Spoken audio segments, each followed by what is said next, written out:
Welcome back, everyone. We're going to get set up here for animation, going into a two-panel side-by-side view. This is typically how I like to animate. So over here, right now I'm in my front view. You can see the camera down here. It says front. So I want to switch this over to our side view. So I'm going to just hold down the space bar, right mouse click. That's going to bring up my cameras, and I'm going to select right view. So this puts us in our side view, which is the direction that we want to be looking in. Okay, so as the ball is moving forward, we can see the direction that it's going to go. It's going to move in this direction. But for now, what we're going to do is just bounce the ball in place. So right now it's on the ground. So we're going to consider 0 translate Y as the ground. So every time it bounces and hits the ground, this is going to be on 0. Let's go ahead. Make sure that we're over here. Here's our timeline right down here. Make sure we're on frame 1. Let's go ahead and translate this up in the y-axis, and we'll round this off to 12 units. And we'll back out here so we can see it. If you don't have your perspective camera over here, you can always come under your panels, perspective, and there's your perspective camera. We also have our orthographic cameras. We've got front, side, and top. Currently, we're looking through the side camera or the X camera. So we'll make sure we have our control main selected. We can see it selected there, so it's green. And we're going to hit S on the keyboard to create our first keyframe. You should see a red tick mark down here in the timeline on frame 1. That's indicating your first keyframe. You'll also see over here in the channel box that each of these channels also has a keyframe in it. Before we continue with our next keyframe, let's turn on auto keyframe. Next to the guy that's running, just click on that and make sure that it's red so we can do our next keyframes automatically. Let's go ahead and click on the running guy with the gear.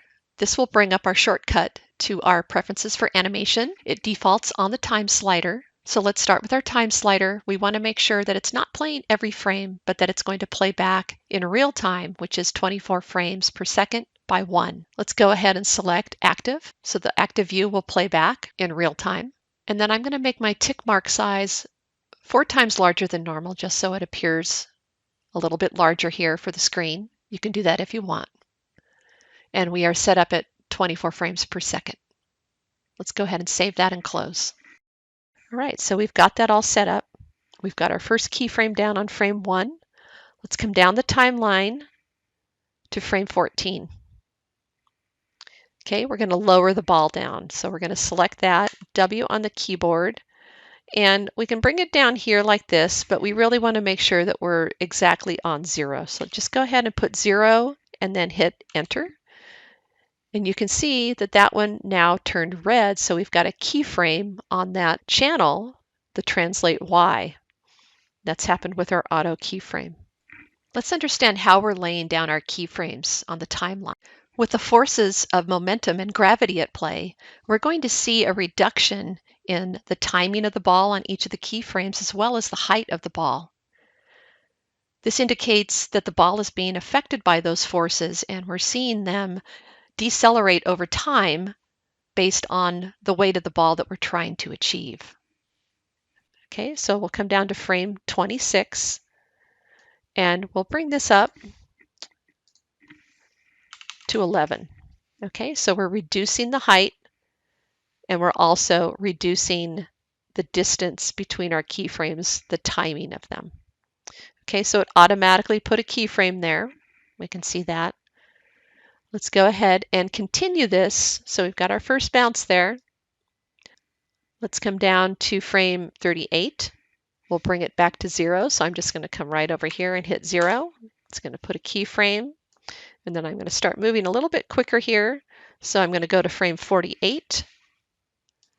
We were at 11 last time, so I'm going to go to 9.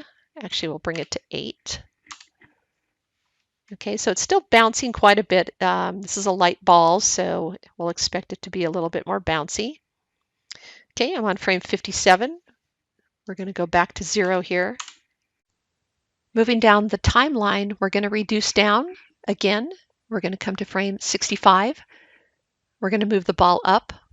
And we're also going to continue to see a reduction here in the height of the ball.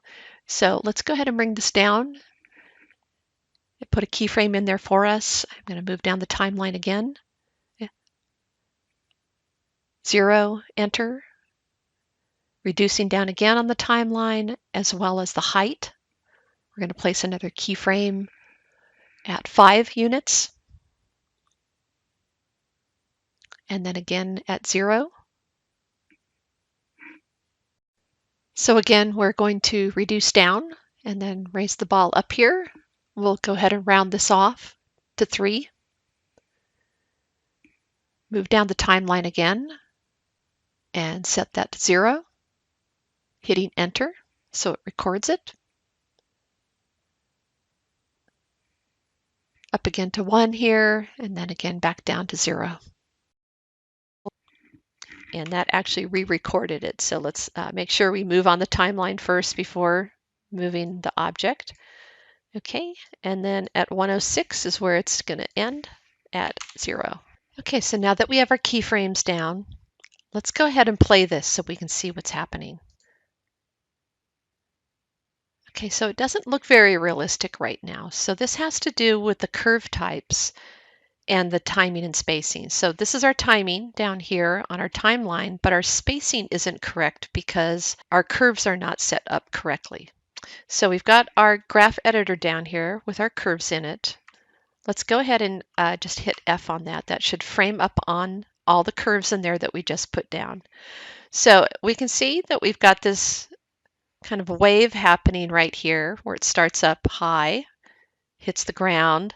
But what's happening here is it's got an ease out and an ease in happening down here, which is making it look like it doesn't really have any weight to it. So let's start by correcting this first. I'm going to go ahead and stop that. I'm going to come across here just by dragging a marquee with my mouse across the lower part. And I just want to grab the keys that are in the 0 position, so the ones that are on the ground. And what I'm going to do is set these to linear right now. So right now, if we hover over this, we're on spline tangents. I'm going to go ahead and click linear, which is right here. And now we can see that the ease in and ease out has been removed from there. So if we play it, we can see that the ball's starting to have some weight to it, but it's still not quite right. It's still not really falling with a sense of gravity and weight to it. So we need to make a few more adjustments right now. Linear is getting us there, but it's not really quite enough. We really need to push these tangents out further and create more of that arc that we see in the diagram. So I'm going to do this since we're working in our graph editor. I'm going to make it a little bit larger right now. Holding down the Alt and using the right mouse button, you can move in and out of the graph editor. Okay, so if I grab one of the tangents here, so I just did a little marquee over that end right there, that is a tangent. If I grab that, it's going to push the other one in the opposite direction. So you can see I'm manipulating the spacing between our keyframes here. But it's still not what I want. I want to be able to move these independently. So in order to do that, I need to break the tangents so that they are working independent of each other. So back to selecting these down here with the marquee. Let's come over here and we're going to select break tangents. Let's click on that. We should see the tangents look differently now. They should have a dotted line in between them. And if I select one now, I can move this independently of the other one. So that's what I want to do. I want to raise this up. I also want to grab this one right here and bring it up. That gives us an arc where the ball is easing in and then it's accelerating with the force of gravity until it strikes the ground. So let's do that over here with this side. So we're going to bring this up to here. Same thing here. I'm going to do that and that all the way down here with each one of these. I'm trying to get them fairly even.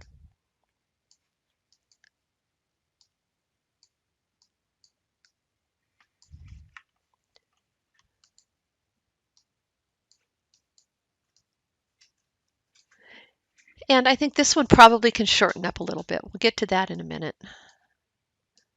Even down here at the very end, we want an ease out. Okay. All right, so that's getting closer. Let's go ahead and play that. So this is beginning to have a sense of weight to it and that it's affected by the forces of gravity. Let's continue on and work with the upper arc and make some adjustments to that with the tangents. So we want a fuller arc here, like we saw in the diagram. So if I select that, let's go ahead and expand these out. So I'm selecting this keyframe right here, and then I'm going to hold the Shift key down, and I'm going to grab this tangent. You can see that an arrow showed up here, and as I pull it, it pulls in both directions. So the wider I pull this, the longer that ball is going to stay in the air and the lighter it's going to feel. So I'm going to do something right about here. I've got a nice arc. It comes up here. It's going to pause for a moment, and then it's going to slowly transition and start falling down and then pick up speed very quickly. Let's do this here and here, here. And I think with this one, I'm not seeing enough of a drop off, so I'm actually going to take this and move it down. So I did the same thing. I've got the Shift key. The Shift key locks your position in the timeline. So I'm not shifting either up and down or side to side. I'm not changing the time or the position of it. Okay, so with this one, I wanted to change the position. So I grabbed it like this, holding the Shift key down, and I'm changing the position of the ball without affecting where it is on the timeline. Okay, I could also do it this way where I am affecting it on the timeline but not in the position. Okay, and with this one, I think that's in a good place. This one may have dropped off a little too quickly. Make some little adjustments right here. I'm going to just zoom in here a little bit, and we're going to go back to this right here where we're pulling these out, and even this one right here.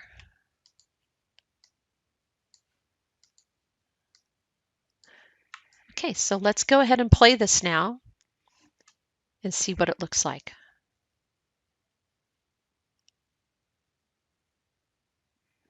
All right, so that's starting to have some weight to it and feeling a little bit like a beach ball. Okay, I'm going to go ahead and stop it. We're going to make some adjustments. So I feel like the first bounce is coming up too high. So I'm going to go ahead and actually bring down these two right here. So I just drug a marquee and I'm bringing them both down. So you can see how I'm adjusting the position right here. So I'm bringing it down to here. I'm going to do the same with these two.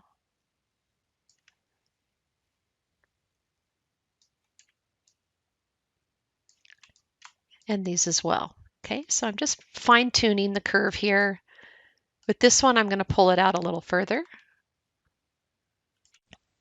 So I want the ball to accelerate, so I'm going to make sure that my ease out is completely gone here. So I don't want to see it in like this, where it's got an ease out. I want to see it going more like this, where it's coming straight down or even arcing just a little bit more. I'm going to make some adjustments on this. Since I lowered the position, it kind of forced them out a little bit too far. So I'm going to just back off on those a little bit. And with this one, I'm going to just fine tune that as well. And let's go ahead and play it.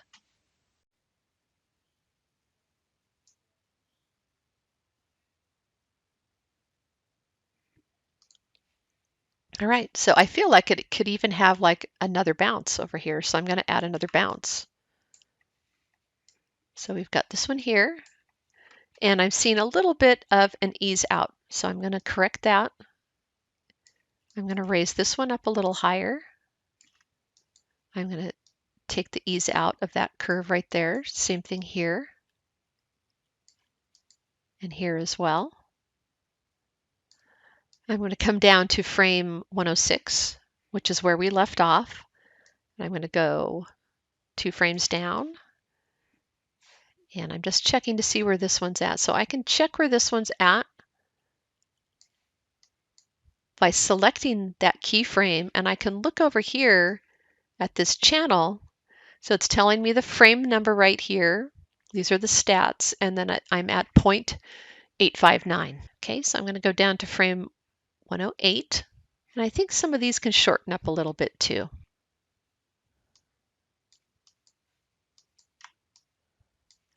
Okay, so I just shortened that one down just because it's a small bounce. I feel like it was happening over too much time. Okay, so I'm just going to come down to here, and we're going to add another, so we're on frame 104. We're going to go to frame 106 and just bring it up like 0.2. Okay, so that put a keyframe right there. And then I'm just going to bring it down to 0.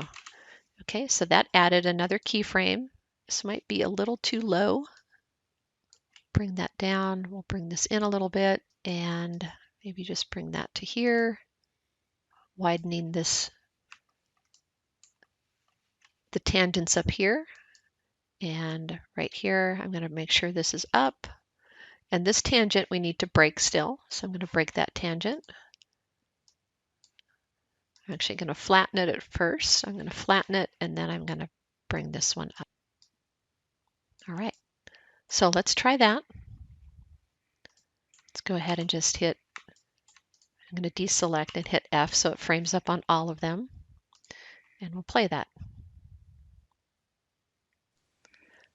So we'll come back in the next lesson and we'll start translating and rotating the ball forward.